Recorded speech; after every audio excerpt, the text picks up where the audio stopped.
નમસ્કાર વિદ્યાર્થી મિત્રો, એમટીસી એકા ચેનલમાં આપનું સ્વાગત છે.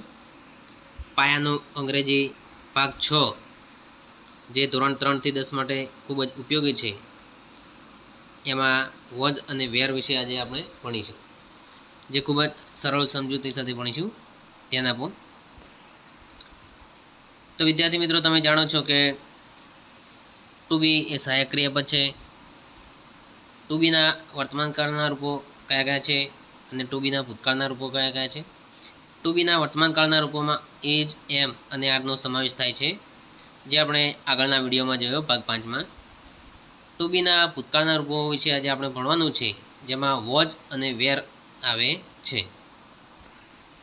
હવે વિદ્યાર્થી મિત્રો, ટુ બીના ભૂતકાળના રૂપો વોઝ અને વેર ક્યાં આવે તે આપણે જોઈશું.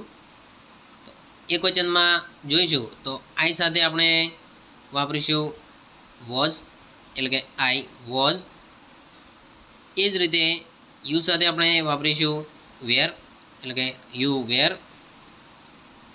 અને એ, શી કે ઇટ, એટલે કે ત્રીજું પુરુષ એક વચન હોય અથવા તો કોઈ એક નામ હોય તો તેની સાથે આપણે વાપરીશું વોઝ.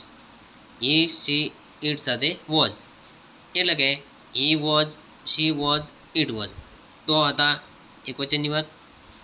હવે જોઈએ બહુવચન.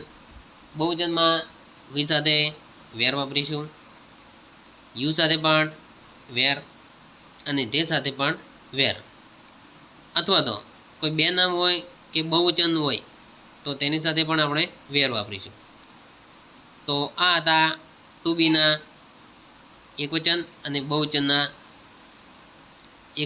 બહુવચન સાથે ટુ બીનું કયું રૂપ આવે, વોઝ કે વેર, તે વિશે આપણે ભણ્યા, જે તમને ખૂબ જ સરસ રીતે સમજાઈ ગયું છે કે એક વચનમાં આઈ સાથે શું વાપરવું, યુ સાથે શું વાપરવું, હી, શી, ઇટ હોય તો શું વાપરવું, બહુવચનમાં વી સાથે શું વાપરવું, યુ સાથે શું વાપરવું અને ધે સાથે શું વાપરવું. હવે આપણે એક ટેસ્ટ જોઈશું, જે તમે અહીંયા ભણ્યા એના ઉપરથી આપણે ટેસ્ટ લખીશું.